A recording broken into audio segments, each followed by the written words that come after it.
Hi guys, I'm Kenya and welcome back to my YouTube channel. So it's been a while since I've been on camera, but if you don't know, I accidentally chipped 2 of my front teeth. Every October I have a freak accident. I should do a whole story time about every October the stuff that just be happening to it, your girl, right?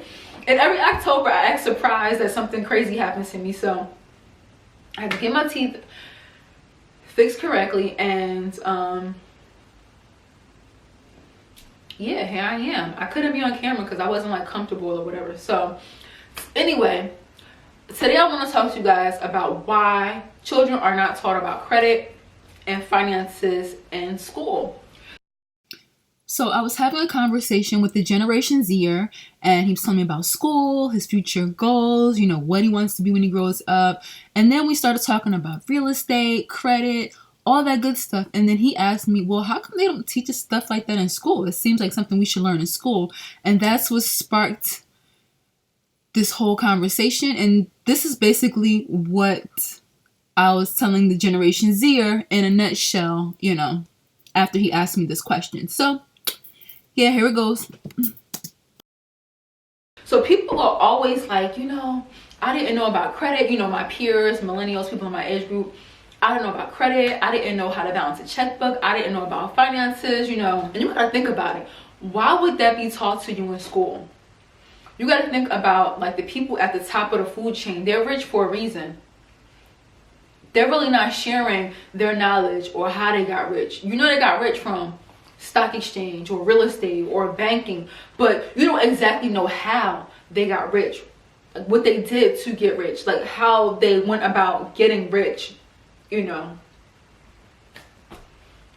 from banking or real estate or whatever it is that they do, oil, how they got into it. They don't tell you that. And so I just feel like it's up to you to go and search out your own information. If you want to know anything, it's up to you to go and search out your own information. And I find a lot of millennials, especially younger ones and Generation Zers, are lazy. They don't seek out their own information. Even my son, he'll walk up to me with his iPhone in his hand and he'll say, Mom, what is Seneca Village? And I'm like, dude, your cell phone is right in your hand. All you gotta do is ask Siri. Siri, she either gonna tell you or she gonna point you to a web page where you can find out information. You have to read it, And I'm telling him, back in the day, if I wanted to know anything, I had to go to the library. My dad bought me encyclopedias for $1,000 so that I could just have the information in the house, and I didn't have to go to the library every time I needed to know something, So with that being said, I love to refer back to this game, which is called Monopoly, right? We know what a monopoly is. Mono means one. Ownership, right? I feel like this is a good way to learn how to count money. So it says grades 8 and up, but I'm sure really smart kids could play this too that are smaller.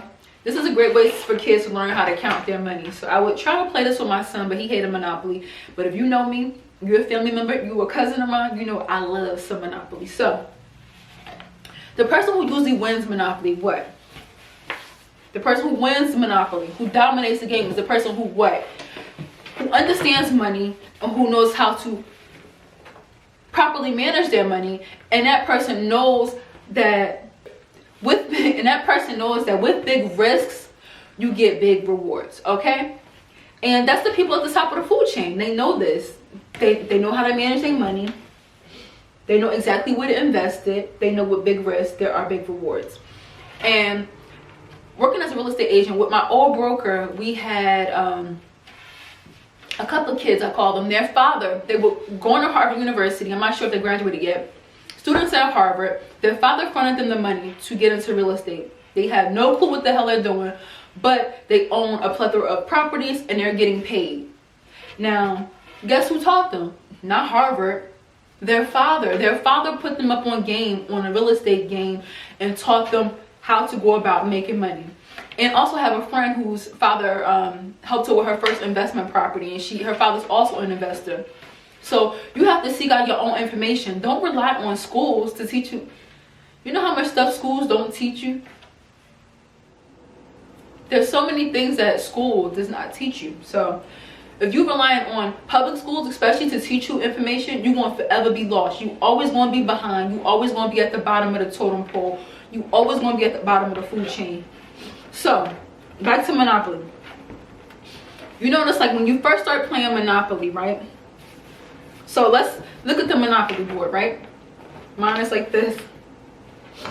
So I'm using the Monopoly board game as an analogy of how I see things.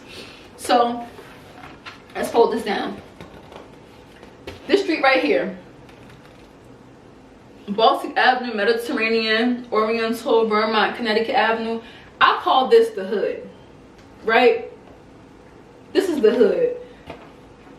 I call these the housing projects right here because these are the cheapest properties on the whole board. That's the hood.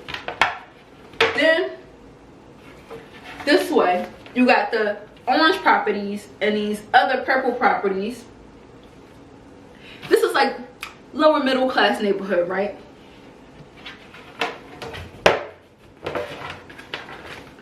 Then you got the yellow and the red. This is like your upper middle class neighborhood, right? Then boom, right? You got the green properties and your blue ones. Now, Pennsylvania Avenue, I feel like I associate that with the White House because the White House is on Pennsylvania Avenue in Washington, D.C. You got Park Place. You got Boardwalk, right?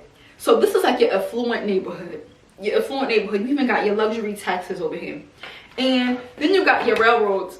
You got a railroad in every neighborhood because whether you're poor or rich, you're most likely going to use the railroad. As in New York City, if you know anything about New York City, Manhattan, you could be dirt poor or filthy rich and live in Manhattan. And everybody from the dirt poor to the filthy rich be on the train. You see women on the train with Chanel boots and freaking bougier than bougie Chanel bags. And then you, across from them is a homeless person, okay?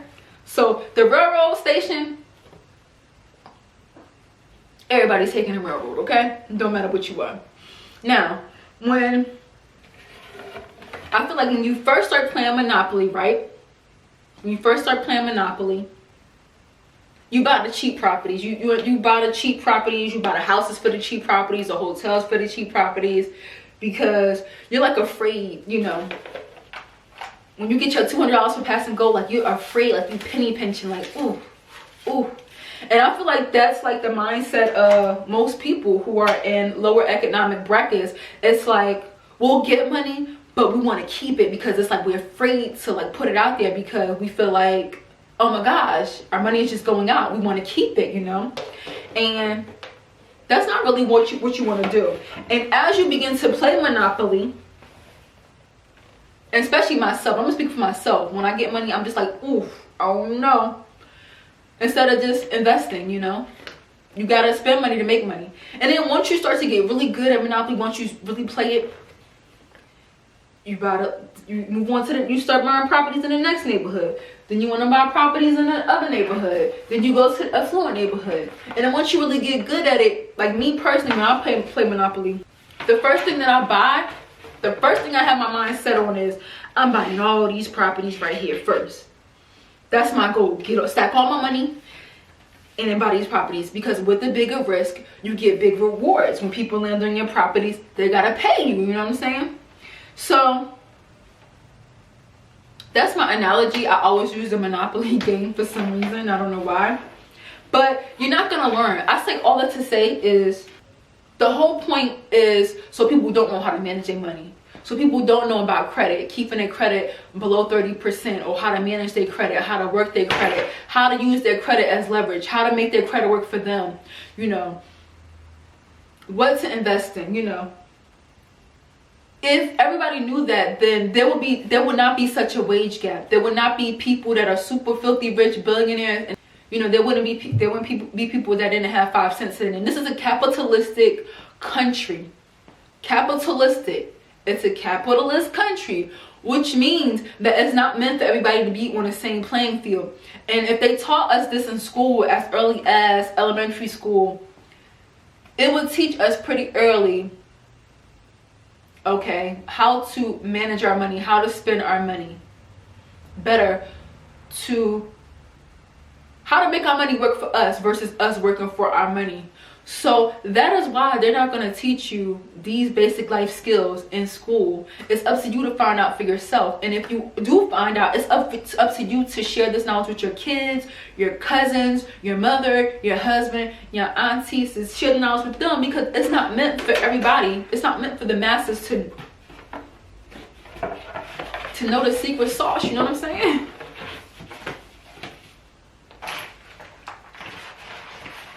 And we saw that with cryptocurrency. The person who invented it is sort of anonymous.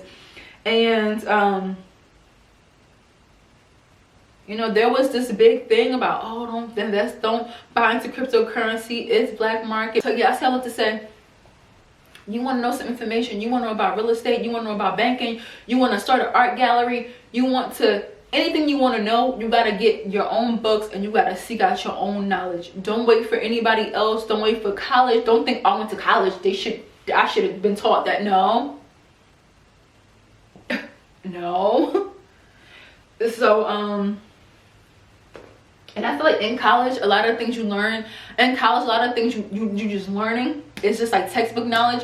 You're not going to fully learn something until you put what you learn into action. You know what I'm saying? It's like when I was trying to publish my book, nobody was telling me nothing. I was asking people and it was like, mum to the word. Like, I paid $40, went to a self-publishing seminar to get all the information that I needed, asked all the questions that I needed. And then I still had some ways to go. That wasn't even everything I needed to know. It just got me, you know, it helped me to publish my book on my own. However, once I put that knowledge to action, I still had so much other learning to do. I'm still learning about the book publishing process because it changes so much. So you just got to get out there and you got to just learn things on your own. So that's that. I hope I inspired you guys to try to learn something on your own today. I'm always learning something, always reading books, if you can't tell. And so with that being said, I will see you guys in my next YouTube video. Toodles.